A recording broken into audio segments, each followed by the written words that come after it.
Contraponto Profano. Entoando um canto profano, eu sou William Pedroso, músico e pesquisador, e hoje nós estamos aqui para falar de ensaios de coros, dos mais diversos tipos de ensaios corais possíveis, e para isso eu trouxe aqui para falar comigo um amigo da graduação, da época de bacharelado em regência da Unesp. Ele vai contar a trajetória dele, vai contar os percalços deles e trazer as opiniões dele sobre o assunto. Ele é o Augusto Girotto. Oi, tudo bom? Tudo bom? Obrigado pelo convite aqui, William. Vai ser um prazer essa conversa aqui. Maravilha. Então vamos botar a conversa em dia, o papo em dia. Faz tempo que a gente não se vê pessoalmente, né? Vou pegar um café aqui, um café decente, né? Porque naquela época na cantina era um chá de cadáver.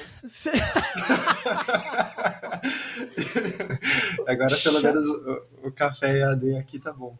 Mas eu tomava pra caramba aquele café, hein? Puta. Mas era o isso... café do gosto do isopor do copo só. Era o café ruim com gosto de isopor ou o café da máquina que vinha com um pedaço de inseto, né? Você tinha que escolher. Cabuloso. Quando a máquina não roubava o dinheiro. Ô, Augusto, fala aí pro pessoal qual que é a sua formação. O Augusto tem uma formação, antes de mais nada, em música popular, como muitos de nós, né? Então, fala aí pro pessoal qual que é a sua formação inicial, como que você começou a estudar música e quando foi que mudou a chavinha para você ir fazer faculdade de regência? Essa história é bem engraçada, inclusive. Eu não lembro nem se eu te contei durante a época da faculdade, mas é uma história que eu gosto de contar porque ela beira o absurdo, né? Então, eu comecei a estudar música por volta de uns 11, 12 anos, porque tinha um violão parado aqui em casa. Eu não era muito de ouvir música quando eu era pequeno, né? Eu gostava de ficar em silêncio, eu gostava de jogar bastante videogame e tal. Eu era muito tímido, né? E o barulho, né? A música era uma coisa que parecia que invadia meu espaço, assim, né? E minha irmã, por outro lado, ela sempre foi uma pessoa muito artística, né? Ela sempre gostou de dançar, ela sempre gostou de ver teatro, peça, livro, cult. E ela ganhou um violão de Natal uma vez, ela começou a aprender. Mas aí, por algum motivo, ela parou. Aí eu vi o violão parado lá, via que a galera do colégio era mais popular tocando violão. Falei, acho que eu vou aprender, né? Quase como uma forma de tentar se enturmar e tal. E aí, quando eu comecei a fazer aula de violão, eu comecei a gostar muito porque eu sentia que era algo que me desafiava, né? Era uma coisa que eu tinha muita dificuldade de aprender tecnicamente, de entender a questão de ritmo e tal. Então eu achava muito legal porque eu gosto do desafio, eu gosto de sentir tipo, não consigo fazer isso agora, então eu vou apanhar até eu conseguir, né? E aí foi aí que o bichinho da música me picou, né? Nessa questão da insistência. Aí quando eu passei para os 15, quando eu fiz 15 anos, eu ganhei minha guitarra. E aí comecei a estudar que nem frenético, assim, coisa de voltar da escola, ficar 5, 6 horas com o instrumento, tocando e tocando. E aí nesse período eu mudei do Paraná para cá, para São Paulo. E aí eu interrompi os estudos que eu fazia num Sesc lá de violão, fiquei 1 ano estudando sozinho. E aí depois eu entrei no Conservatório Musical do Remy, aqui em São Bernardo do Campo. Um grande professor que eu tive, que foi o Carlos Próspero. Aí me formei nesse conservatório. Depois disso, eu comecei a tocar em cachê e fazer banda baile, banda de formatura, coisa do tipo. E depois eu fiz um tempo de aula com o Michel Leme. E o meu objetivo era prestar guitarra na Unicamp, né? Então, quando eu fiz o terceirão, eu prestei a Unicamp, passei primeira e segunda fase e não passei na prova de instrumento. Fiz 1 ano depois, passei primeira e segunda fase e não fiz a prova de instrumento. Aí, quando eu ia prestar a terceira vez, meus pais falaram, olha, você já prestou 2 anos e tal, então tenta buscar uns cursos alternativos para você pensar, caso você passe, se você quiser reconsiderar tal. Eles nunca me falaram, tipo, não, tá na hora de fazer uma segunda coisa. Só me abriram o olho para falar, se presta de garantia, né? Se você passar e não quiser cursar, tudo bem, a gente continua apoiando e tal. E aí, nisso, eu decidi que eu ia prestar USP em publicidade e propaganda. E aí, nessa época que eu estava no cursinho, tinha um monitor lá que ele queria prestar composição na Unesp. E aí, eu sempre tive muita dificuldade na parte prática da música, só que a parte teórica eu sempre tive muita facilidade. E aí, a gente conversando sobre música, ele percebeu que eu tinha essa facilidade e ele quis fazer aula comigo de teoria para preparar ele para o vestibular da Unesp. Passando um tempo, abriram as inscrições para o vestibular, e ele meio que falando, porque eu fico muito nervoso em vestibular, porque principalmente com música, porque eu já tentei várias vezes e eu sempre travo na hora e tal. Aí volta pro meu lado de querer resolver problema, eu comecei. Você já tentou ficar uma semana sem estudar antes para limpar a memória, limpar a mente e chegar mais relaxado? Já tentei. Falei, já tentou dar um rolê um dia antes? Já tentei. Aí eu fico tentando falar um monte dessas cloroquina da vida. Truques. Que não tem, dessas cloroquina que não tem comprovação, mas que você ouviu falar que dá certo.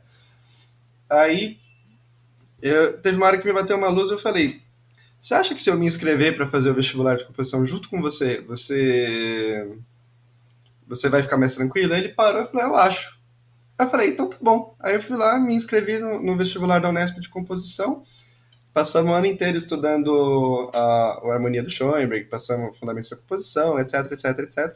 E eu acho que você fez a prova de regência, né? Mas quando a gente fez a prova de composição, era completamente diferente do que a gente tinha se preparado. Era uma prova praticamente de música contemporânea, de música eletroacústica. Como que era a prova de composição na época? Eu lembro quase todas as questões de cor. Tinha uma que era para você relacionar os nomes das peças com o nome dos compositores. Tudo de música contemporânea. Então, o que eu fiz foi, tipo, juntar os sobrenomes em alemão com as peças com o título em alemão.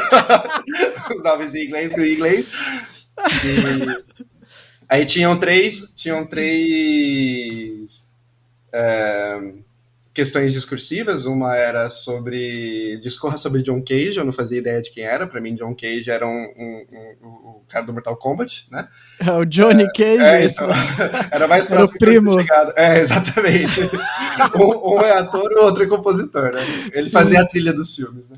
Se você for no Mortal Kombat, escolher apertando pra baixo o Johnny Cage, aparece o John Cage, né? Meia lua pra frente de soco, fica sem som o PC, né? Isso. Aí a outra era discorra sobre o expressionismo na música. E a terceira... eu não lembro qual que era. Discorra sobre a música eletroacústica. Basicamente uma prova dissertativa, não uma prova de apresentar uma composição, né? Não tinha que levar a composição. Se eu não me engano, isso já mudou nos vestibulares atuais. Né? Mas era tudo discursiva, era basicamente saber se você sabia repertório, se você sabia falar sobre música. Tinha um exercício de transposição. E mais algumas coisas que eu não lembro. Mas eu lembro que era bem focado nisso. E aí a gente ficou desesperado, né? E aí acabou que eu acabei chutando isso. E como eu tinha ido muito bem na primeira e na segunda fase de conhecimentos gerais, e isso fez com que eu passasse na Unesp, né? Mesmo que minha prova de percepção tenha sido um desastre, minha prova de composição deve ter sido bem mais ou menos, porque eu acho que eu chutei bem. Depois eu fui pesquisar na internet o que eu tinha falado e até fazia algum sentido. E a prova de teoria eu fui bem, então eu acabei passando, e aí eu não passei na Unicamp naquele ano, passei na USP e na Unesp. Aí eu falei, na USP é um curso de publicidade, na Unesp é um de música, eu vou fazer de música, né? Uhum. E aí eu entrei como aluno de composição. E eu não sei se você lembra naquela época, mas eu me sentia completamente perdido na faculdade, porque eu nunca tinha feito uma aula de solfejo na vida, para falar que nunca, algumas vezes eu tinha feito nas aulas de guitarra. Mas eu não sabia nem se Mozart era clássico, se ele era romântico, se ele era barroco. Eu não sabia absolutamente nada. Então eu cheguei lá muito cru.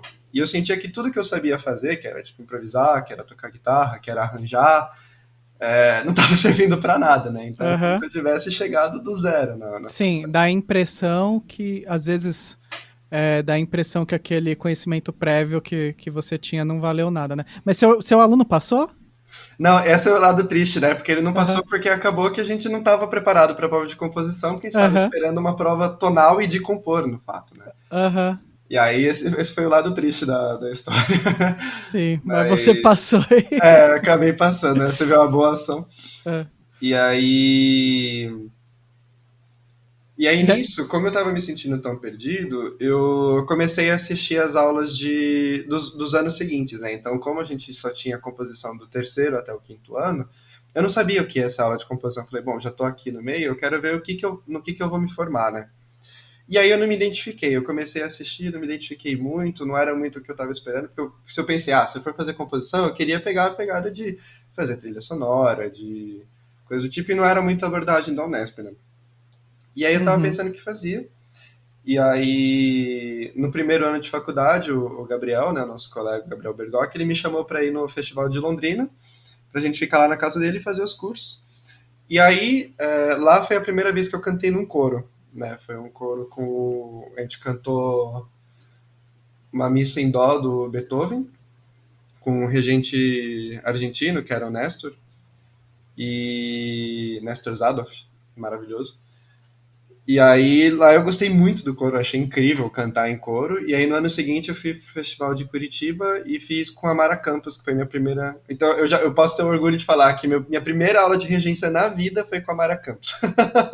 Eu fiquei muito, muito honrado, porque ela é maravilhosa, é sempre bom, né? E aí, eu comecei a gostar muito da ideia de regência, porque eu achava que era onde você tinha mais liberdade para expressar as ideias, né? Composição também, né? Mas.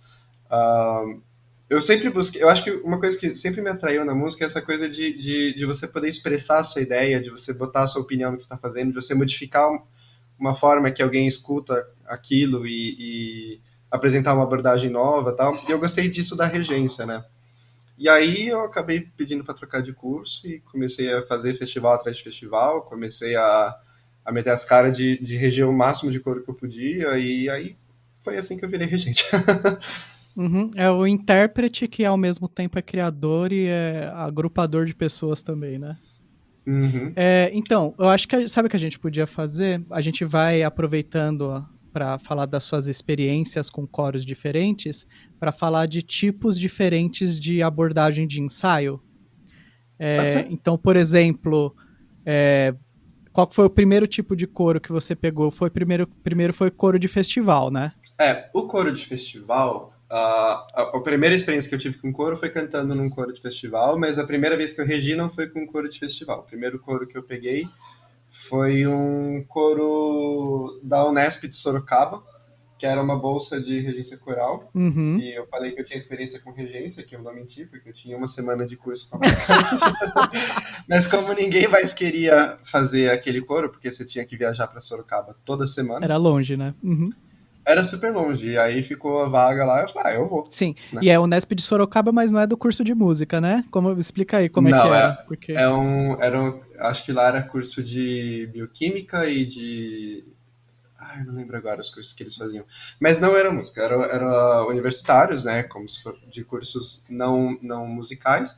E era gente que gostava de cantar e que tinha oportunidade, né, de juntar no ensaio. Era um coro pequeno, a gente tinha 8, 9 pessoas, assim. Né? A gente chama de coro, né, mas era um grupo vocal. aham. E a gente juntava, a gente praticamente não tinha. A gente tinha um teclado lá que funcionava hora não também. E a gente tinha uma sala que era tipo, do lado da sala tinha aula rolando, então às vezes a gente cantava e o professor do outro lado é, cantava junto, aí eu tinha que. Né? Aham. Aí era assim, e a gente tinha que se virar, né? Porque eu também não tinha praticamente experiência nenhuma com ensaio, Uhum. Então é né? uma coisa que você foi fazendo e aprendendo ali, né? Sim, então eu tinha que ver, por exemplo, eu ensinava as pessoas a ler partitura ou não? Eu tentava fazer elas decorarem as linhas. Eu ensinava elas a seguirem regência ou não? Como que eu fazia essas pessoas cantarem juntas, afinado, né? Como que eu trabalhava a voz delas, como que eu trabalhava a voz do coro, né? Então foi tudo coisa que eu fui aprendendo meio que na tentativa e no erro, Uhum. né?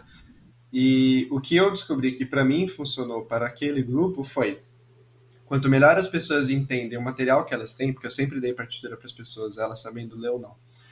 Quanto melhor elas entenderem aquilo, mais o ensaio rende. Então, se você gasta 20 minutos explicando para a pessoa como ela acha que a bolinha para cima ela é mais aguda do que a bolinha mais grave, você já ajuda a pessoa a memorizar, porque ela vai ver o desenho melódico, né? Se você ensina para a pessoa que quando você faz a mão de cima para baixo é uma troca de uma barra para outra, ela consegue se achar mais fácil na partitura caso ela esteja perdida. Então, mesmo que a pessoa não vai ter uma leitura fluente, esse lado didático assim do ensaio faz com que o ensaio acabasse rendendo, fez com que o ensaio acabasse rendendo mais, né? Uhum. E aí nisso vão vindo aquelas coisas, porque eu acho que a melhor coisa para você aprender a ensaiar é você pegar um coro que está completamente cru e as pessoas não sabem praticamente nada assim de notação musical, né? E que nunca cantaram direito na vida, assim. Então é legal porque quanto mais dificuldade o grupo tem, mais recursos você acaba ganhando, porque você acaba experimentando coisa diferente. Você vê quando eu passo essa orientação, o som sai assim, ou elas entendem daquela forma, tal. Uhum. E daí acaba virando também, você acaba tendo um papel um pouco maior de educador do que seria num grupo que já lê, por exemplo, né?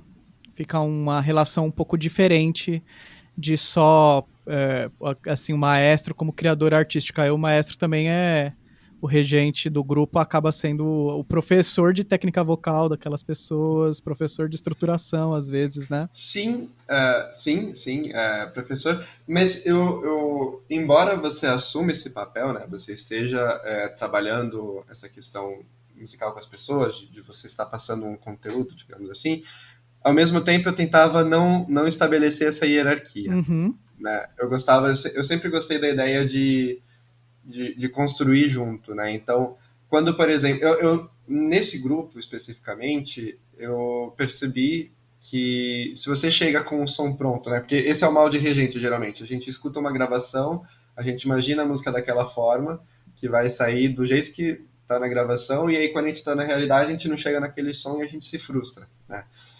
E aí foi nesse grupo que eu aprendi que o melhor que você consegue tirar do grupo nem sempre é o que você imagina que vai ser. Às vezes, o grupo te traz coisas que você não tinha pensado e que para eles é tão natural que acaba funcionando, Uhum. né?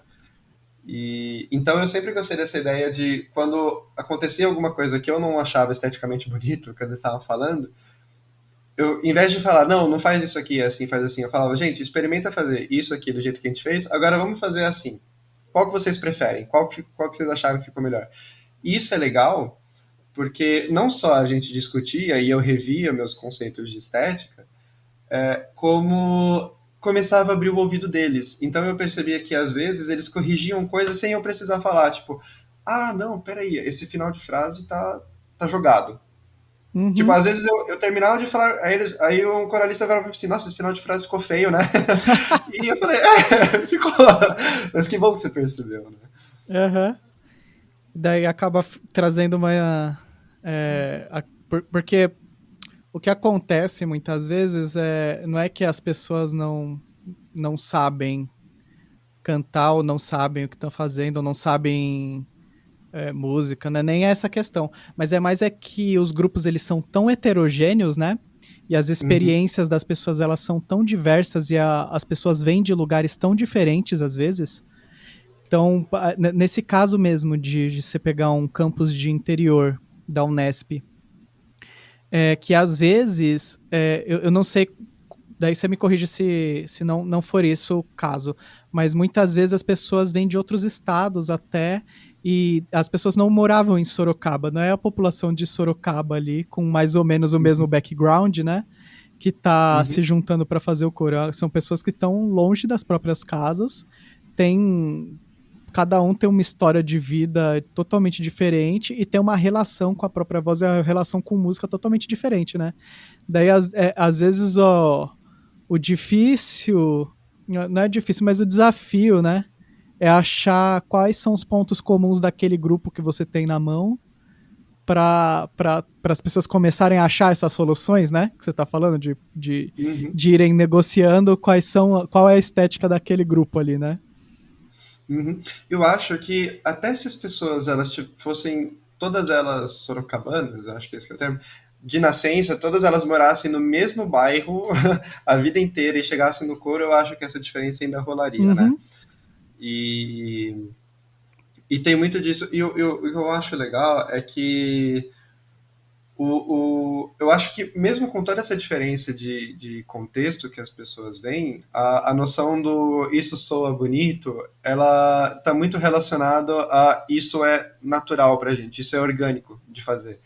Então, independente da gente pensar numa estética, por exemplo, a gente fala na faculdade de fraseado, de fraseado, de ponto de tensão, etc, etc, etc. É, no ensaio, a gente percebia que se eu tentasse trazer dessa forma, o fraseado não rolava. Eles tentavam tanto fazer que acabava ficando duro, né? Aham. E aí, conforme esse relaxamento ia aparecendo, essa coisa do tô em casa e tô trazendo a sonoridade com mais ou menos o que eu escuto e tal, e essa naturalidade que vai vindo, ela vai trazendo resultados que acabam virando um consenso de naturalmente mais bonito, né? E é curioso, né? Porque a gente discute muito sobre o que é bonito, sobre o que é feio, né? Porque são termos bem questionáveis.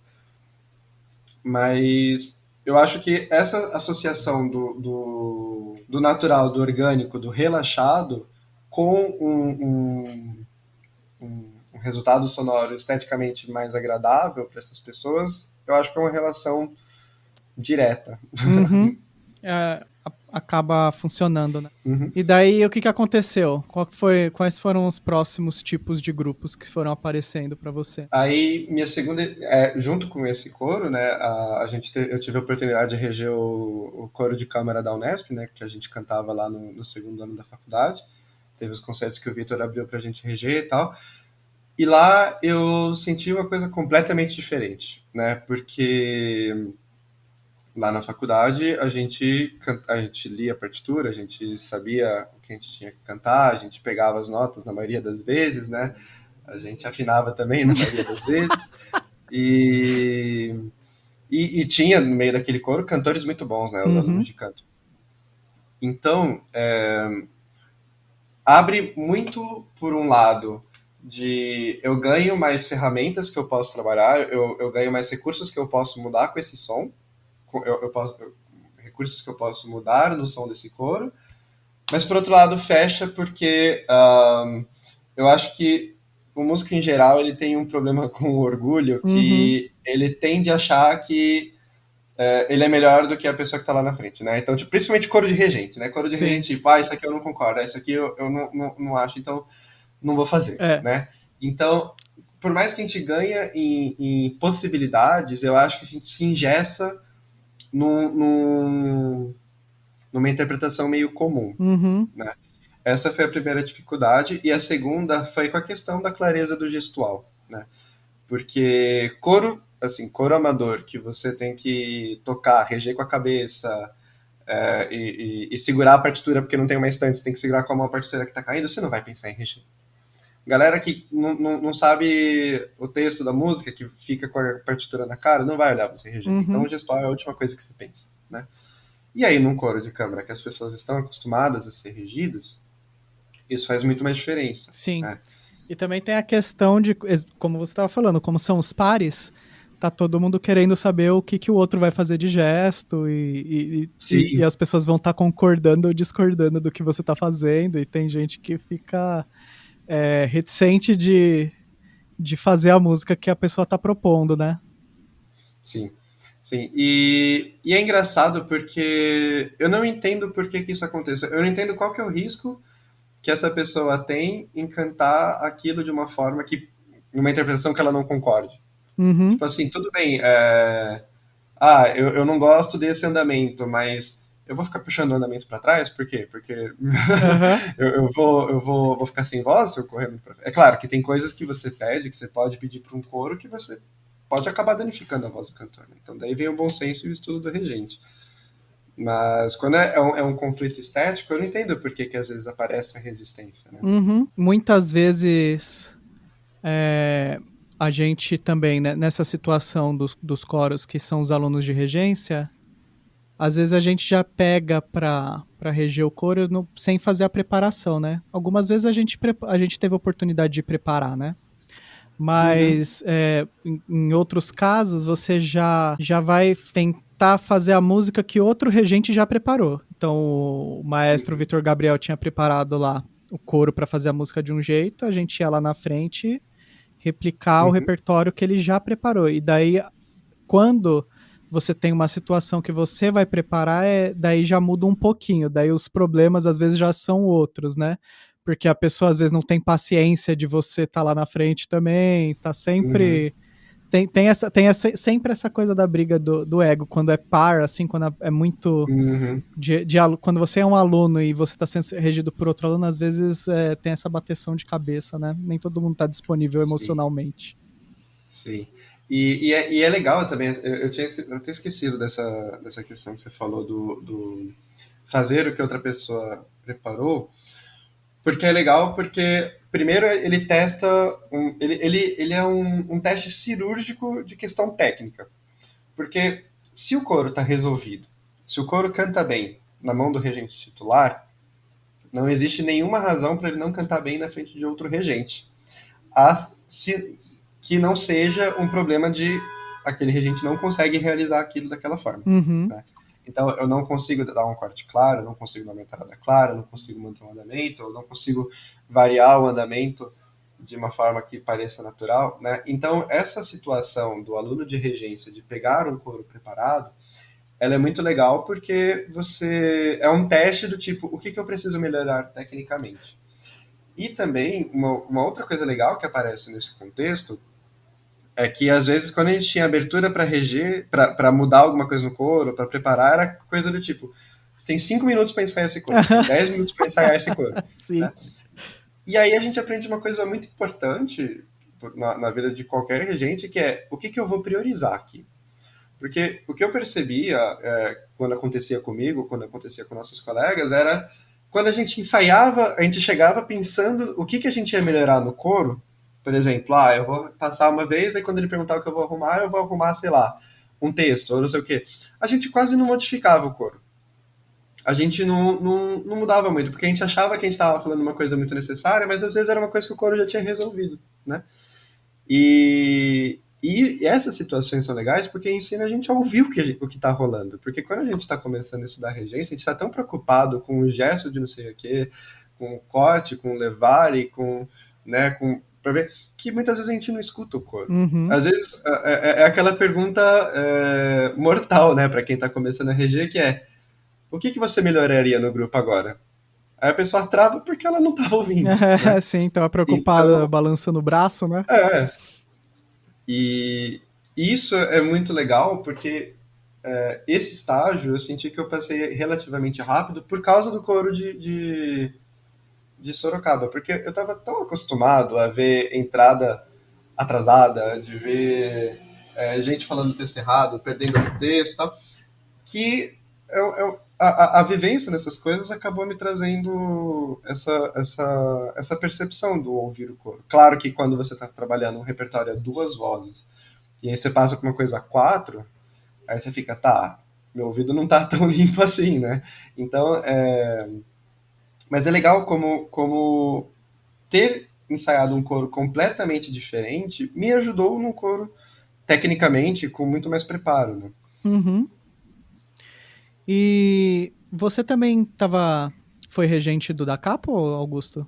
Fui regente do Da Capo por 2 anos e meio, né? Eu O Da fiquei meio. Capo era um coro de preparatório de vestibular de música lá, né?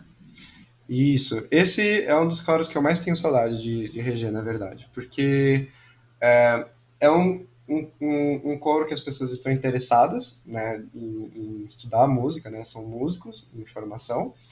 Quer dizer, todo músico está em formação, né? A gente não se forma nunca. Mas é um coro de pessoas interessadas, que têm energia e, Então, afim, né? assim, tão afim de fazer e já tem uma base, né? Já tem uma leitura, um mínimo de leitura, já tem um mínimo de solfejo, né? Então, Ou as tá coisas buscando, funcionam né? muito mais. Porque às Sim, vezes faz diferença. Às vezes a sim. pessoa não tem leitura e ela ela não está buscando absolutamente nada às vezes do que você está propondo e daí às vezes as coisas ficam difíceis nesse sentido, né? Mas quando é um coro de pessoas que estão se preparando para o vestibular, às vezes elas estão afim de aprender aquelas coisas ali, né? Sim, sim. Nem todo aluno da Capo tava a fim de cantar no coro, né? Uhum. Inclusive, vários matavam a aula do coro porque era a galera de instrumento, né? Sim. E eu não entendo, é uma coisa que eu sempre criticava, tanto os alunos quanto os professores do cursinho, por que que a matéria de canto coral, que era a única matéria do cursinho e que tinha uma prática de música, por que que ela era vista como menos importante? Uhum. Por que que outro professor podia atrasar o horário da aula dele e o ensaio do coro começar, tipo, 10 minutos depois? Porque a matéria dele é mais importante do que a matéria que a gente faz música, né? Uhum. E eu sempre peguei no pé com isso, né? E eu falava pro instrumentista, eu falei, você não vai ser cantor, você tá querendo entrar, sei lá, em violoncelo. Mas você acha que, tipo, aprender a cantar uma frase direito, cantar bem uma frase, você acha que você não vai melhorar isso no seu fraseado no instrumento? Porque todo músico que você vê que é solista, que é super musical, que tem aquele fraseado lindo, por mais que a voz dele não seja uma voz de cantor, de técnico, ele consegue cantar afinado e ele canta com fraseado, com melodia, com melodia não, com dinâmica, com articulação, com agódico. Então, eu acho que falta estabelecer essa relação da música que você toca é muito a música que você ouve internamente, Sim. né? E tanto que o instrumento, ele é um instrumento, a música tem que estar em você, não no instrumento, Uhum. né? E uma outra coisa que eu gostava muito no Da Capo é que Peraí, deixa o Da eu, Capo... só para não Fala, perder, fala. você levantou uma Uhum. bola aí, só para não perder essa. E isso é tão endêmico no meio assim de música, essa coisa de subestimar fazer música em coro, né? Porque às vezes a pessoa tá visando um trampo em orquestra, alguma coisa assim. Uhum. E é tão engraçado porque, por exemplo, mesmo professores dentro da universidade que eu tinha visto que estavam causando problemas para a área de canto coral, tentando Uhum. reduzir as atividades. Enfim, na Uhum. época que a gente fez, a gente tinha um grupo de professores e uma área de canto coral bastante forte, cara. Quando a Uhum. gente entrou lá, porque tinha a Marta Uhum. Herr, tinha o Vitor Gabriel, tinha o Fábio. Paulo entrou depois, tinha a Sim, depois Josane. o Paulo, tinha a Josane, tinha o Vlad, Uhum. e alguns ainda estão lá, outros se aposentaram. E o próprio Abel também, né? O Que teve próprio uma vida de Abel. coro também. Sim, sim, sim. Era generalizado que as atividades de voz, fora as professoras de canto, né? Falei a Marta, mas teve outras professoras lá também, Uhum. muito fortes, né? Na época era muito forte. E toda essa atividade coral, ela era bastante subestimada e alguns professores que tentavam diminuir essa atividade, eu acho engraçado uma vez que eu lembro que tinha um professor de instrumento, eu não vou nem citar quem era, mas tinha um professor de instrumento que estava causando uns problemas lá para a continuidade mesmo, para saudável das atividades do coral. Uhum. E daí, certo dia, eu fui ver um workshop da pessoa, era até fora da universidade, ela estava dando um workshop, a pessoa estava dando um workshop, um workshop não, perdão, um masterclass. Daí o cidadão lá tocou, né? A pessoa viu e fez assim: escuta, mas você não canta com seu instrumento? Porque Ué? você não vê que isso não está funcionando? Você não canta? Mano, mas você lá na universidade, você fala que não é importante cantar, você está de sacanagem comigo? Uhum. Agora que esse cara já toca em orquestra, você vai falar para ele começar a cantar? É, é complicado. Não, e isso, assim, estendendo a crítica, né? Não só no mundo coral, mas eu acho que aqui no Brasil a gente tem um hábito horrível, horrível, horrível de sugerir para as pessoas coisas que a gente não faz. A gente fala para as pessoas terem uma prática musical ou terem uma bibliografia que elas mesmas não tiveram, não leram, Uhum. né? Por exemplo, um exemplo disso, muito recente para mim, é o livro de harmonia do Schoenberg, quase todo curso de... Na verdade, quase não. Acho que todo curso de harmonia que eu vi a bibliografia, até dos mais picareta de Facebook, até curso online, até curso coisa do tipo, todos eles falam que é curso de harmonia baseado na harmonia do Schoenberg. Aham. Né? E eu conheço pouquíssimas pessoas que leram esse livro inteiro. Uhum. Pouquíssimas, porque é uma leitura densa. E a minha crítica não é que as pessoas não leram, porque ninguém é obrigado a ler toda a bibliografia, Uhum. né? É impossível você ler toda a literatura de determinado assunto. Mas se você não leu a porra do livro, não recomenda, caralho. Não é? Porque a pessoa, ela fala, curso de harmonia de Schoenberg, aí você vê a pessoa dando uma videoaula, e o que ela fala vai contra o livro. Uhum. E aí você fala, então essa pessoa claramente não leu. Uhum. Né? A fonte dela é outra, ela tá omitindo a fonte verdadeira por alguma razão, né? Pois é. Então, tipo, a gente tem uma questão do socialmente aceito, né? Então, é que nem, por exemplo, aula de regência orquestral. A gente tem professores de regência orquestral que falam, vai reger coro, vai reger coro, vai reger coro. Mas aí, ou atrapalha a atividade coral, ou desvaloriza achando que regente coral é menos do que regente orquestral. Uhum. Né? Então, há essa um pouco de hipocrisia, eu acho, no meio musical brasileiro entre o que a gente fala e o que a gente de fato faz. Uhum. Né?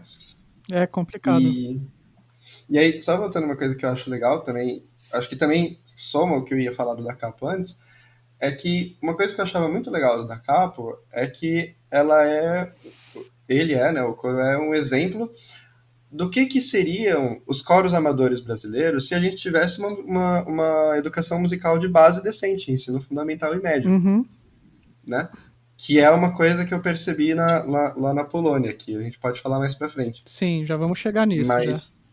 Mas é muito diferente, assim, porque você ter um mínimo de fundação musical faz com que o trabalho seja muito mais legal. Uhum.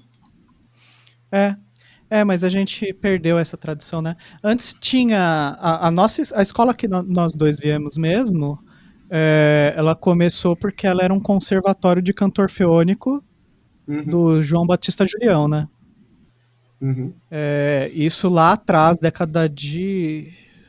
fim da década de 40, acho, que foi fundado. Então, daí era um conservatório, virou a faculdade, e daí depois um monte de faculdade do estado de São Paulo foi absorvida pela Unesp, né? Em 76, acho. Então, na verdade, a gente vem de uma tradição que deveria ser, né? É porque a gente tem um problema com memória muito, muito forte aqui no Brasil, né? Mas a gente vem de uma tradição que deveria remeter ao cantor feônico, mas muitas vezes nem os alunos lá sabem disso. E assim, o cantor feônico no sentido de que era uma formação de base de canto coletivo das escolas públicas, né? E daí tinha todo um viés nacionalista, etc, né? Mas que provavelmente depois caiu por causa disso. Quando a gente não tem acesso a isso e não é apresentado durante a nossa vida de formação básica, de formação de ensino médio, ensino fundamental, a gente não é apresentado a nenhum lugar que isso é uma possibilidade, porque eu vou ser muito sincero, cara, quando eu era criança, eu até tinha umas certas vontades, assim, de, sei lá, tocar em bateria, sei lá, via bateria de escola de samba, achava maravilhoso. Mas aquilo ali, aquilo é uma atividade mal vista pelo mercado, assim, pro fudido, sendo bem claro, assim. Quando você nasce num lugar, você é fudido, se você está fazendo alguma coisa que não vai te assinar uma carteira de trabalho, você deveria parar de fazer essa coisa. É isso que é ensinado, entendeu? E daí nós não temos coros em escola pública. Então, já que não tem essa atividade na escola pública, isso não é apresentado como uma possibilidade, né? Para as pessoas. Eu consegui amarrar o que eu estava falando, porque sim, parecia que não ia para lugar nenhum, né? Mas eu não sou tão louco, não. Mas isso não é apresentado como uma possibilidade para a gente nos nossos anos de formação. E daí a gente fica refém de achar que a gente não pode fazer parte daquilo e às vezes descobre muito tarde. Eu sei que eu descobri muito tarde. Eu descobri tarde sem querer. Em coro de conservatório, que eu vi, opa, isso aqui é um negócio que dá pra fazer, sabe? Uhum. E daí, às vezes, no da Capo, provavelmente tinha um monte de aluno que era assim, que não sabia que dava pra. Que ele, como instrumentista, ele podia fazer música coral, que é uma coisa natural de todo músico poder fazer parte de uma formação assim. Sim, sim, sem dúvida. Eu acho que a importância do coro ela é muito diminuída, né? Porque a gente já tem trabalhos que até relacionam o canto coral com vantagens cardíacas, né? Que falam que para pessoa que tem, por exemplo, algumas coisas como arritmia, coisa assim, cantar em coro uma espécie de tratamento. Eu não lembro agora como é que chama isso. É quase uma terapia, porque já foi comprovado que pessoas cantando em coro, elas aproximam a velocidade de batimento cardíaco dela, elas respiram juntas e coisas do tipo. Então, já tem até relatos médicos, né, falando sobre benefícios da música e do canto coral para a questão de saúde, né. E fora isso, né, fora essa questão do continuar respirando, que hoje em dia está bem importante, tem a questão da educação artística e musical como um todo, né, porque o coro é uma forma de você lidar com organização, com rendimento, com disciplina, mas também com lidar com uma atividade prazerosa, lidar com abertura de ouvido, lidar com questão de apropriação de entendimento musical, né? O Paulo Moura, ele tem uma frase que eu acho genial, genial, genial, que é aquela que ele fala: quando você está numa orquestra tocando um acorde, você está tocando a terça. Quando você está num coro cantando, você é a terça. Aham. Então você está. Eu acho genial essa frase, porque ela é aquela coisa, você não está terceirizando a música para um instrumento, né? Você está sendo a música naquele momento. Ela é uma coisa que está vindo de dentro, né? Então eu acho que a gente subestima muito, muito o coro, né? Como prática educativa, como prática musical e etc. Sim. E daí no da Capo, qual que era o seu foco? Porque a gente estava falando, por exemplo, daquele coro de Sorocaba, o seu foco era tentar fazer um tipo de iniciação musical mais, né? O coro de Sorocaba, eu sinto que o meu foco era fazer eles descobrirem a própria voz, né? Uhum. Porque como era um coro pequeno e eu percebia que eles gostavam de cantar, eu sabia que aquele coro ele não ia fazer muitos concertos. A gente se apresentou acho que umas 2, 3 vezes só. E então, mais do que preocupado em preparar um repertório, eu queria que as pessoas elas aprendessem o que elas podiam fazer com a voz dela, Uhum. como elas podiam mudar o timbre e tal. O coro da Capo, como ele era um coro pensado em vestibular, a gente tinha muito dois viés, né? No primeiro ano, principalmente, era um viés histórico, né, da pessoa ter exemplos práticos de história da música. Então, o primeiro ano que eu assumi como regente titular, a gente fez um passadão de músicas medievais até século XX, né? A gente fez uma canção século XX. Então a gente fez tipo um repertório, tudo isso, né? O primeiro semestre a gente foi e passando também por questão de música popular, né? Porque a gente tem que lembrar que a história da música não é só a história da música erudita. E então a gente fez um trabalho bem legal de tipo, olha a diversidade de repertório, a gente analisava, tipo, vamos ver como que muda a harmonia. Então no meio do ensaio a gente parava e falava assim, ó, tá vendo isso aqui, esse tipo de acorde que a gente montou aqui e tal? Isso aqui começou a aparecer nesse período histórico, não é uma coisa que a gente tinha antes. Percebe como a forma dessa música e tal? Então, era uma questão, era uma aula de análise, de interpretação, de percepção e tal. Então, era muito isso mesmo que não fosse um grupo 100% artístico, ele tinha esse lado de formação, né? Uhum. E aí, no segundo ano, a gente tentou mudar essa abordagem, a gente não tentou, né? A gente mudou a abordagem do histórico e eu comecei a pensar nele como um grupo mais artístico, né? O Gabriel também, aí a Melissa e a Carol, que estavam entrando como estagiárias no primeiro semestre, a gente concordou em pensar o coro como um grupo musical mesmo, né? E isso não por causa da nossa cabeça, mas sim pelo perfil do aluno. A gente percebia que o que faltava para aquela turma era um coro que se soltasse e tivesse mais performance, né? O do ano anterior a gente percebia que tinha uma base boa, já tinha um som bom, já tinham pessoas que eram mais afinadas. Então a gente pensou na questão da análise. Então a gente sempre buscou preencher algo que o perfil da turma faltasse, né? Eu tentei fazer um concerto só com composições do da capa, que acabou não rolando, mas eu queria também essa coisa de dar oportunidade para os alunos lá escreverem para o coro e tal. Então, eu acho que o foco do da capo era construir algo para a turma, mas também ter essa coisa preparatória para o vestibular. Uhum. E as abordagens você sente que eram muito, muito diferentes? Entre um coro do da capa e outro, ou entre o da capa e os outros? Sim, entre um coro do da capa e outro. Que você estava falando Sim. pelo perfil de repertório que você explicou o primeiro e o segundo, né? Como que você via as duas abordagens? Sim, no do primeiro ano foi aquilo que a gente já comentou, né? Que a gente fazia. Era uma prática analítica, né? Então a gente buscava entender formalmente a peça. Não só aquela coisa tipo, a gente está em Dó maior. Era aquela coisa tipo, olha, percebe que começa a frase de contralto aqui, ela tá sendo um. Como é que chama? Me fugiu o termo. Ela tá sendo um eco da melodia Imitação. principal. Isso, nossa, o termo mais básico do mundo, consegui esquecer, né? Então, ela tá imitando aqui, e aí o que a gente falava era, tipo assim, então percebe isso aqui e tal, então isso aqui tá num plano de dinâmica menor tal. Então era como se a gente dividisse com eles a nossa interpretação da peça. Não é como, por exemplo, se eu chegasse num coro, se eu fosse reger, por exemplo, o coro jovem, né, que nem eu tive a oportunidade em uma ocasião.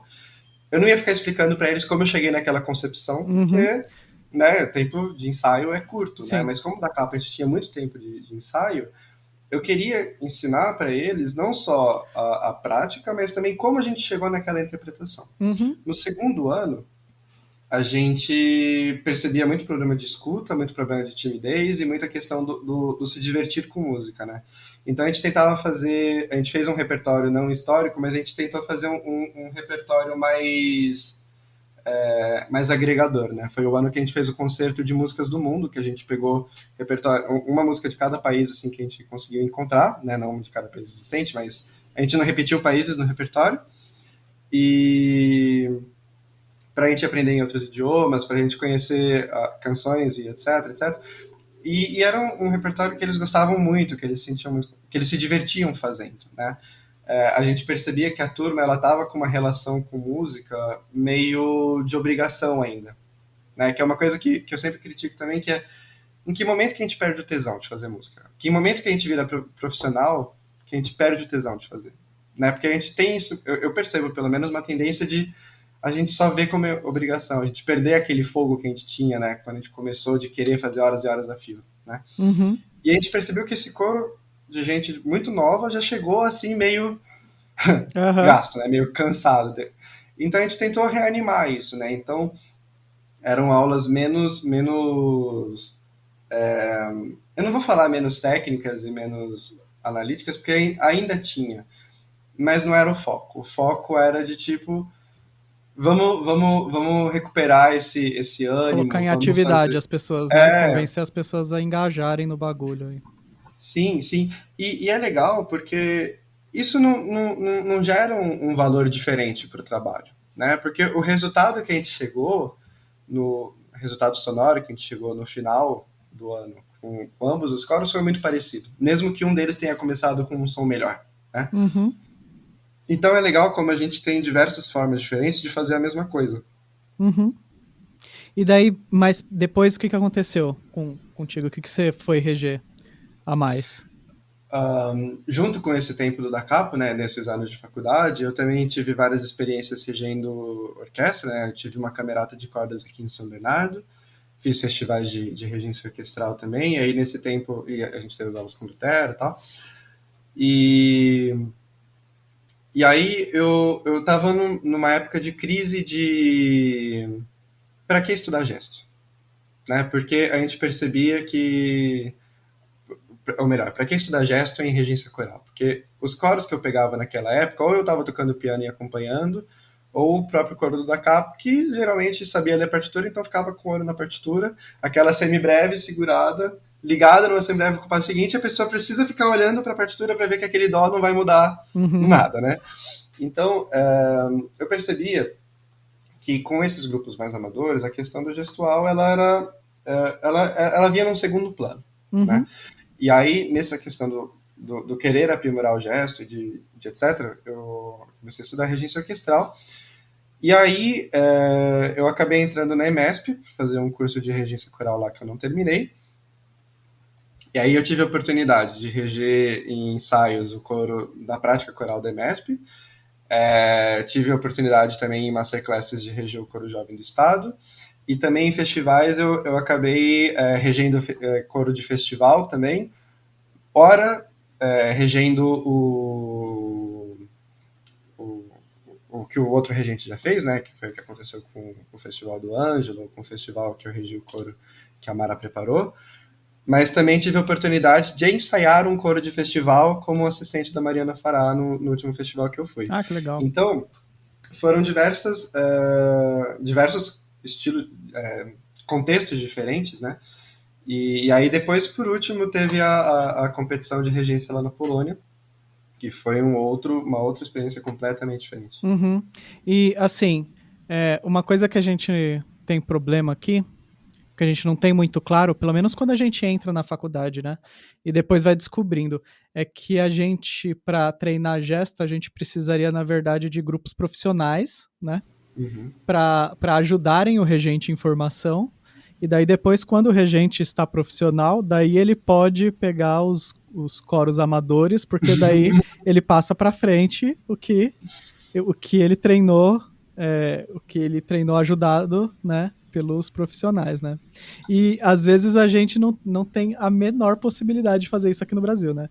Ou você pega coro amador para aprender, ou você não faz. Sim, Não tem exatamente. muito para onde fugir, né? Eu acho isso também. E a questão do gesto eu acho bem questionável, na verdade. Eu sempre.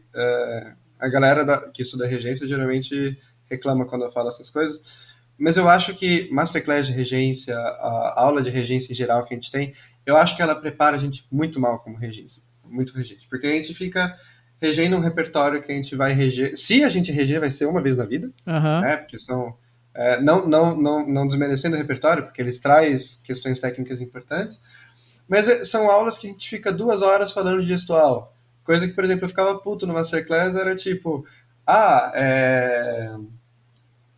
não abre tanto o dedo da sua mão, porque senão o som vai vazar entre seus dedos. Eu falei, gente, a gente precisa ficar punhetando o gesto para gastar tempo de Masterclass. Cara, eu ia achar muito mais fascinante se as aulas de Masterclass, por exemplo, tem um regente foda, sei lá, da Suíça, fazer um trabalho com uma turma de regência.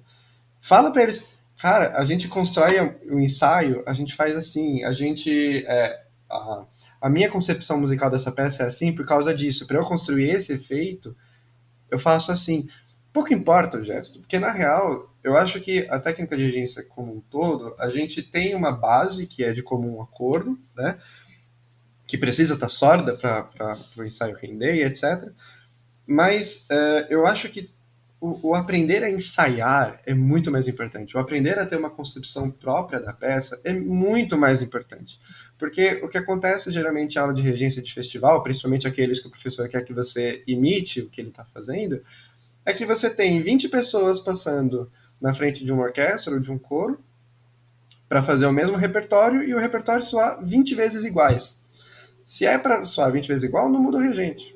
Né? Eu acho que a grande graça da regência é que cada pessoa que vai lá na frente pode ter uma visão diferente da peça e contribuir, né, dessa forma.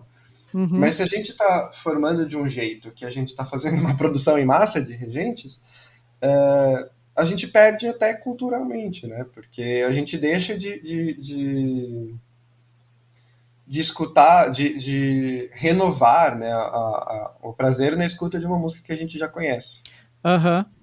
Uhum. É mais fácil para quem tá dando um masterclass nesse sentido, porque ela pode ficar atenta a supostos erros, né? Às vezes não é um erro, às vezes é uma Sim, flutuação natural do gesto e como o grupo tá se sentindo conduzido pela pessoa, né?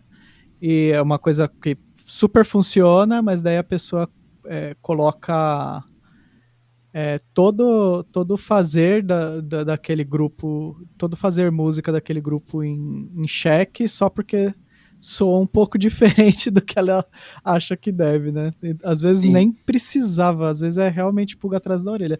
Tem algumas É, coisas que não dá, que tem que, de repente, tem que falar mesmo. sim. E daí você foi fazer o concurso, né? Isso, foi uma competição, né, de regência coral. Aham. E onde que foi? Foi na Academia Musiciene, né, eu nunca acerto a pronúncia, né, Karol Lipinski não, agora eu não lembro o compositor que eles fizeram. Mas foi na Polônia, foi na cidade de Wrocław, que a gente traduz para Breslávia, aqui em português. Uhum. E foi em 2019, no dezembro de 2019, outubro. Eu não lembro agora quando foi também. Foi em dezembro, eu acho. E. Na época que a gente podia viajar, né? Saudades viagens, saudades de entrar no avião. E foi muito legal. Eu fui convidado, na verdade, para essa competição por uma professora de uma masterclass que veio aqui para o Brasil, que é a Agnieszka Frankowicz-Zelazny, e ela me viu regendo. E aí eu me apaixonei, assim, pela didática dela, pelo jeito que ela vê música. Sabe quando o santo bate? Aham. E desde daquela época eu tava querendo ir lá pra Polônia fazer mestrado. E aí eu mantive contato esporádico, assim, com ela. E aí ela me falou dessa competição que ia ter na academia dela, né, que é uma universidade, né, que é uma tradição que eles têm lá, que eles têm uma competição de jovens regentes corais até 30 anos, e é do mundo inteiro, né? E aí ela falou, acho que você se daria bem nessa competição, tal, se inscreve, vamos ver o que o júri acha, tal. Eu me inscrevi, aí passei e fui lá participar. Aham. E daí como é que é o tipo de coro? Porque você ensinou a música pro coro, por exemplo? Não, o coro Não, tava né? preparadíssimo, Uhum. preparadíssimo. Assim, melhor coro... Cara, acho que os melhores 40 minutos que eu passei na frente de um coro da minha vida foi na frente daquele coro, assim. Sonzão. Sim, na verdade, os melhores, né? Porque foram 4 coros diferentes. Eram 3 fases, né? E cada fase tinham 2 coros, um para cada música. Então, por exemplo, a gente tinha metade do repertório era repertório polonês. Então a gente tinha coros para fazer esse repertório polonês. E aí os outros coros eram uma de música antiga e o outro coro era só Monteverdi, né? Uma fase do repertório era só Monteverdi. E aí na final era Messiaen e outros compositores contemporâneos, né? E modernos. E aí, cada música tinha um coro especializado naquela música. Então, tipo, os caras sabiam a música de cor, assim, De o que você trás pra quisesse frente. fazer, o que você quisesse fazer com aquele coro, eles respondiam. O gesto que você fazia, eles respondiam. É o sonho de qualquer regente, porque você vai achar engraçado, mas a coisa que mais me impressionou é que eu falei uma coisa. No começo do ensaio, eu pedi um detalhe numa frase. No começo do ensaio, 15 minutos depois, eles ainda estavam fazendo sem eu ter que lembrar. Aham. Eu achei isso o máximo. Porque com os caras que eu trabalhava, eu É falava um uma coisa. elástico, né? Geralmente. Resolvia aquela. Eu ficava 20 minutos resolvendo um trecho da música. Aí depois passava uma outra coisa. Eu falei, não, gente, isso aqui tem que soar como começando o anacrúsico. Beleza, trabalhou o anacrúsico e já esqueceu o primeiro detalhe. Pronto, puta Uhum. merda, agora eu vou lá resolver. Né? E eu achava o máximo. Às vezes eu esquecia que eu tinha pedido aquilo já. Aí eu falei, nossa, que bonito. Você escuta, nossa, Aí eu que falei, ideia boa, mano. Aí eu falei, nossa, não, eu falei isso pra eles agora há pouco, né? Então, foi muito legal, né? E outra coisa que eu senti muita diferença é que, primeiro, né, que é a piada, o coro da primeira fase era o coro de regentes da universidade. Hum. E é puta coro. É um Aham. puta coro. Aí eu falei, nossa, parece os coros de regente que a gente tem aqui, né? Que é a piada que a gente tem, que coro de regente é o pior coro que tem, né? Porque É, é o coro que não chega estudado, é o coro que tem problema na leitura, etc, etc. é Né? tipo passear gato, né? Couro de regente aqui. É tipo levar 5 gatos pra passear, senão vai ser Tipo difícil. isso. É E poss... depois não é, botar eles pra tomar banho, né? aham, não é impossível, mas vai ser complicado. Vai ser complicado. E não, e foi. E eram coros muito bons, eram coros muito solícitos, muito solícitos. Foi muito gostoso trabalhar com eles, assim, porque eu estava muito preocupado que, por exemplo, na primeira fase eu tinha 20 minutos para trabalhar as duas músicas, né? Então eu tinha que separar os 20 minutos para trabalhar com cada cor. Eu podia fazer 15-5, eu podia fazer 10-10, eu dividia como eu queria, mas o resultado final dos dois coros ia influenciar na minha nota, né? Uhum. E eu fiquei, meu Deus, 10 minutos para trabalhar essa música.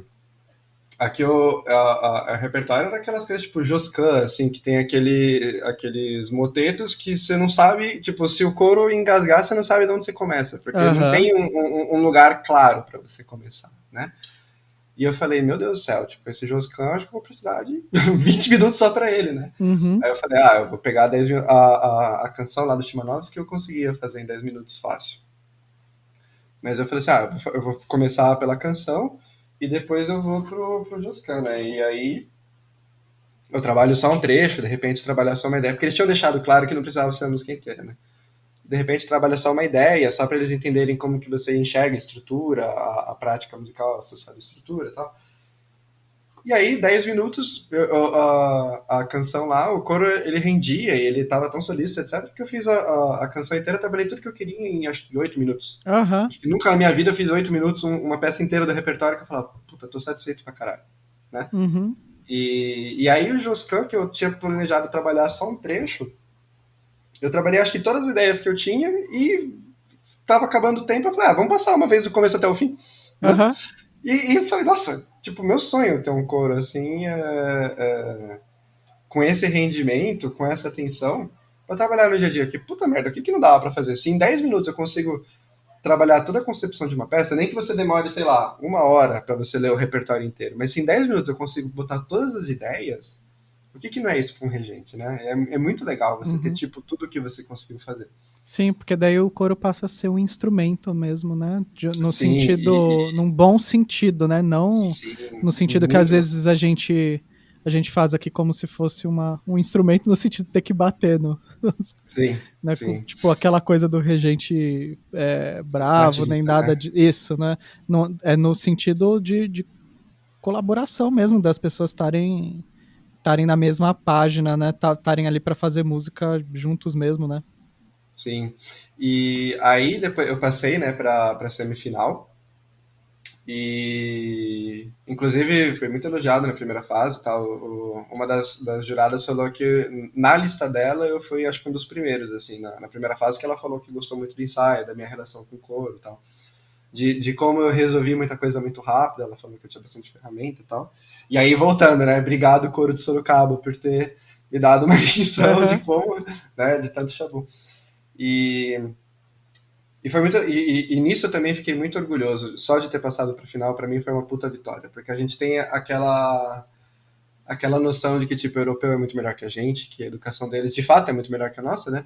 Mas eu sentia que eu ia estar muito pior do que os outros competidores. Eu falava, nossa, eu não vou passar da primeira fase. Eu tava com medo de passar vergonha na competição, de ser tão discrepante. A gente não ia. Tipo, eu ia chegar lá e falar assim: olha lá o ruim. Olha lá o cara que não tem tanto preparo. E eu tava com medo, real, assim, da competição. E E na verdade foi tudo bem. foi super bem, né? E, inclusive, eu fiquei super orgulhoso porque eu não só fui o primeiro regente da América Latina inteira que foi aprovado nessa competição, como depois da primeira fase, eu fui o primeiro regente da América, contando, né, América do Norte, Central e tal, a chegar na semifinal. Porque a Olha. gente já tinha tido regentes americanos, canadenses, né? E, inclusive, no ano que eu fui, tinha um canadense e ele não passou da primeira fase. Eu falei, caralho, Uhum. né, a gente sofrendo aqui para fazer as coisas e tal, mas a gente vê que a dificuldade que a gente tem em questão de aprender a ensaiar, essa necessidade de aprender a ensaiar, essa necessidade de ter esses recursos é uma coisa que falta no mundo inteiro. Né? E conversando com os outros competidores, eu percebia que parece que eles tinham tanta facilidade durante o curso e tal, que eu acho que eles não criaram anticorpo assim, para coro ruim. Né?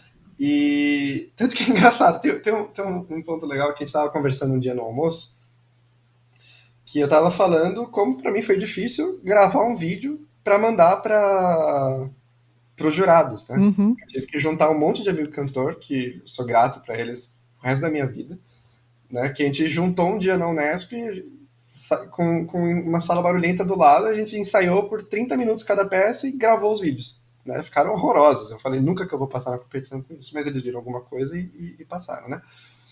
Mas aí uma das meninas lá, que era da Finlândia, ela falou, por que você não usou um dos vídeos da sua aula de gravação? Aula de gravação? O que é isso? Aí eu descobri que eles têm, além das aulas de técnica de regência, que são com coro, além dos ensaios semanais que cada aluno tem com um coro, para montar repertório, coisa assim, eles ainda têm uma aula que é só para gravar vídeo para concurso e festival. Uhum. Então, eles têm câmera HD, eles têm estúdio para fazer captação sonora. Eu falei, porra, cara. Teve um dos vídeos que eu gravei na escada da Unesp porque eu não tava aguentando mais o barulho da sala do lado, sabe? Tipo, porra, sabe? Então tem essa discrepância enorme de infraestrutura, né? Mas aí eu percebi que, do tanto que a gente tem que se virar, tinha gente na primeira fase que pegou um coro que era tão bom que eles não sabiam o que tinha que fazer. Uhum. Né? E aí eu fiquei tipo... Aconteceu, por exemplo, aconteceu alguma coisinha, ela falou assim, o coro não fazia tal coisa. Eu falei, nossa, mas isso é simples de resolver. Uhum. É a primeira vez que a pessoa deu de frente com um problema, com uma coisa que ela não estava imaginando ali, né? Às vezes, e ela não soube confrontar, né?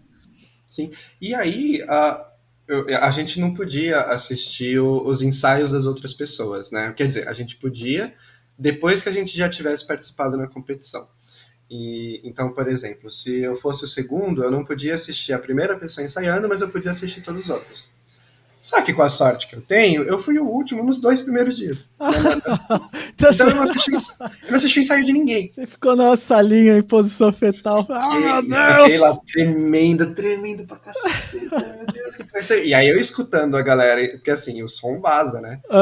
Daí... E a galera ensaiando, eu falei, puta som maravilhoso. Vim dar bala de som. Não, eu falava, nossa, esses caras são muito. Esses caras devem ser muito bons. Devem ser muito bons. Meu Deus, os caras. E assim, os regentes que eu assisti, porque eu assisti depois que eu fui eliminado na semifinal, por uma coisa muito engraçada, inclusive, é que eu vi que a galera que foi pra final era muito boa, né? Então, era uma galera muito boa mesmo. Mas eu não sentia tanta diferença, assim, eu não sentia, aquele abismo que eu achava que existia, não existia tanto. Tanto que a menina que ficou em 5º lugar, né, que foram 5 finalistas, eu sentia que eu poderia ter sido eu o 5º lugar, saca? Foi porque... em algum detalhe, assim, você sabe o que era? Sim, sei. Teve duas... A semifinal foi um madrigal do Monteverde, né? E uma peça polonesa, né? Que era mais complicada e tal. E de todas as peças polonesas que eu peguei, que tinha no repertório, a que foi sorteada para mim era a peça que tinha as ideias mais doidas. Né? Porque a estrutura da peça... A estrutura formal da peça, ela permitia umas coisas muito doidas, né? Porque ela tinha um efeito que, se você respeitasse a prosódia do texto, ela virava umas métricas muito loucas. Então era como se, por exemplo, o baixo tivesse em 5/4, a contralto em 12/8, não sei o que. E eu trabalhei o coro assim. E eu achei o resultado sonoro super interessante. Né? E tinha um acelerando no final e tal, que assim, carquei o coro. Falei assim, ficou difícil pro coro fazer, mas o coro deu super conta e tal. Só que o que me eliminou é que essa peça, ela é de um estilo polonês muito tradicional, Ah, que tem uma convenção para se fazer. E eu não uhum. fazia ideia, né? Tipo, eu pesquisei muita coisa do repertório, mas essa informação não chegou até mim. Você dançou um samba de gringo pros caras lá, o equivalente. Mais ou menos. Inclusive teve um comentário que o jurado fez que ele falou: Isso aqui não é samba. Eu falei: Meu filho, se eu estivesse tratando isso aqui como samba, você não sabe como isso ia ficar. Eu tava de colã nesse palco, amigo, você não tá ligado. Então, mas aí, e o Monteverdi, por outro lado, eu fiz super bem, né? Eu fiquei super orgulhoso do meu Monteverdi. Tanto que a professora da universidade, que ela era especialista em Monteverdi, ela falou assim, nossa, o Monteverdi eu acho que de todos os competidores foi o melhor, né? Tanto que tinha um prêmio de melhor Monteverdi que ela falou que eu só não ganhei porque eu não passei para a final, né? Porque os prêmios Ah, eram só para os finalistas. uhum, Mas ela falou assim, você teria feito, né? E basicamente o que eu fiz no Monteverdi é o que o Abel ensinou pra gente lá nas uhum, aulas de madrigal de Monteverdi, né? Que é uhum, aquela coisa de não tratar a música como a pureza, né? Então você trazer aquele lado mais erótico, trazer aquela coisa mais dramática, que aqui a gente chama de romantizar, né, o repertório. Ah, esse aqui você não pode fazer no Monteverdi que você tá romantizando ele. Lá eles uhum, acham bonito e acham que tá bem feito, né? aham, E e foi legal, né? Eu acho que a maior pena que eu tenho dessa é que eu não tive acesso a uma gravação integral da competição, porque eu ia adorar, né?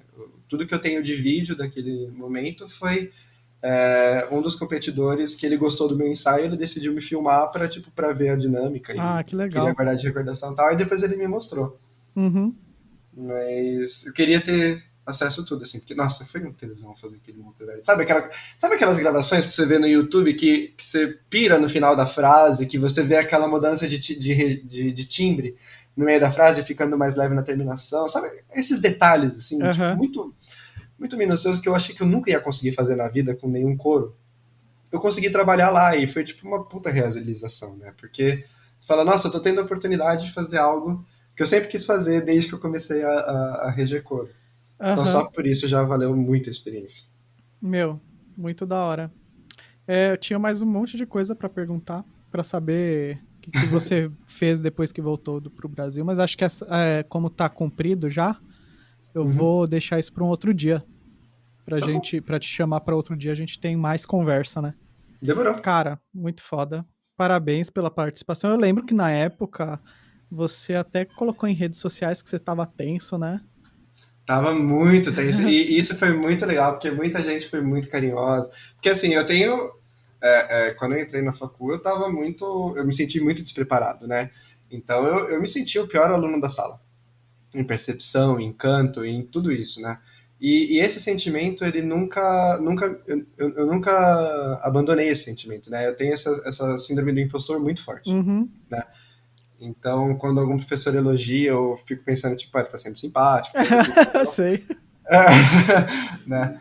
E foi muito legal, assim, tipo, ver a galera, tipo, falando, não, porque confio muito e tal, e foi legal. E essa experiência junto com ter sido assistente da Mariana Fará no festival lá de Londrina, melhoraram um pouco a autoestima, assim, de tipo, não de super inflar o ego, de falar, tipo, não, eu sou muito mais foda do que, né, eu sou muito foda do que eu penso e não sei o quê, e por outro lado, eu parei de me sentir muito merda, assim, né, então eu falei, tipo, eu consigo fazer isso, eu sou bom nisso, o que eu preciso melhorar é isso, e vamos trabalhar e tal, mas me deu uma autoconsciência muito maior, né. Uhum. E daí tomara que que a gente consiga em algum momento ter um movimento coral forte brasileiro de novo, né? Pra gente ter esse Nossa, tipo de coisa bem possível aqui para as próximas gerações de alunos de regência, né? sim. E que a gente tenha mais corpos corais para trabalhar de todos os níveis, né? De Uhum. todos os níveis, para a gente poder usar essa experiência que a gente tem desse tipo de perrengue para tirar som bom de coro sim. e com pessoa e tentar fazer que as pessoas sejam colaboradoras assim também, né? E Sim. isso passa também por pagar as pessoas para fazer, que a gente A verba, precisamos. faz-me rir. Sim, é importantíssimo. Não é só fazer porque ama pra caramba, não, mas é as pessoas estarem lá ganhando o cachê delas pra fazer, pra elas terem condição de parar durante a semana, porque elas estão ganhando cachê, e elas Uhum, estudarem a música que elas vão uhum, cantar, entendeu? Pra elas poderem cantar de cor, plantando bananeira se o regente pedir. uhum. Então, eu acho que passa por isso também, a gente poder promover uma base por através de políticas públicas, porque não tem nenhuma condição do setor privado fornecer esse tipo de base, na minha opinião, para que no futuro a gente possa ter a música brasileira sendo feita desse jeito que esse coro polonês pode fazer música polonesa, né? Sim, e esse é um ponto que eu acho muito legal a gente pegar puta, dá vontade de continuar conversando por mais 3 horas aqui, né, Sim, cara? Porque sim. uma coisa que eu queria levantar também, quando a gente começou a falar disso, é essa questão do...